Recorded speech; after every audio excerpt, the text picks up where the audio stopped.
বই আমার খুব প্রিয় সঙ্গী সবসময়, যে কোনো বই। এবং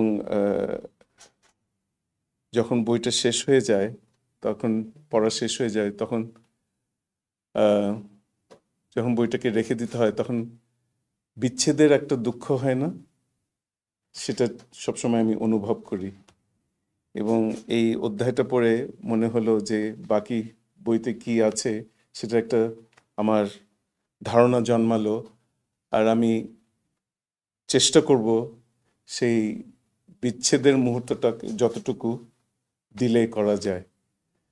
তো সেটা আসবে জানি, কিন্তু বিটুইন নাও অ্যান্ড দেন আমার মনে হয় এই বইটি পড়ে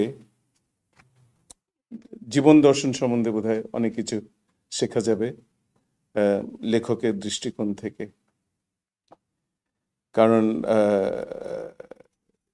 এই পুরো যে ওনার প্রয়াস বা প্রচেষ্টা, সেটা আমার যেটা মনে হচ্ছে, বইটা পুরোটা পড়িনি, কিন্তু এই একটি অধ্যায় পড়ে এবং আমাদের সমাদৃত যে লেখক ও চলচ্চিত্রকার সাদাত হোসেনের যে ইন্ট্রোডাকশনটা পড়েছি, পাইপ পাইপ অফ হ্যামিলিন, তো সেই আহ,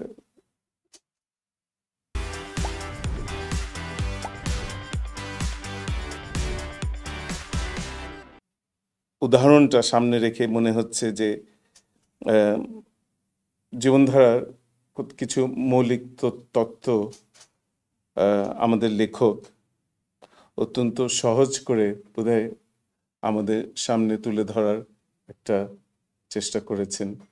এবং আমাদের প্রকাশক মাজহারুল ইসলাম সাহেব যা বললেন, সেটা বোধহয় উনি খুব সফলতার সাথেই অর্জন করতে পেরেছেন।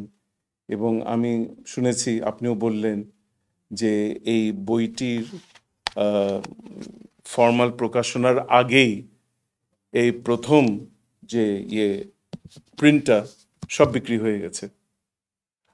তো সেটার জন্য আপনাকে সাংঘাতিক আমার শুভেচ্ছা এবং কনগ্রাচুলেশন জানাই। এটা বিশাল বিশাল অর্জন আপনার জন্য। এবং সমষ্টিগতভাবে আমাদের এই যে একটা আহ, ছোট্ট জগতে আমরা বাস করি, এই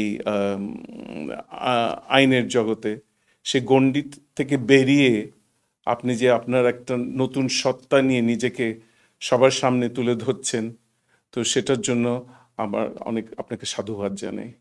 সবাই সেটা করতে পারে না। এবং আমার আশা রইল যেটা আম, এর চেয়েও যেটা বড় অর্জন, কিন্তু আমার মনে হয় সেটা আপনার ভাগ্যেও আসবে, যেটা সাদাত হোসেন সাহেব করতে পেরেছেন, যে বাংলাদেশকে পৃথিবীর দ্বার প্রান্তে নিয়ে যাওয়া, to be a representative of Bangladesh to the outer world, being its ambassador in your capacity not only as a judge but as a writer.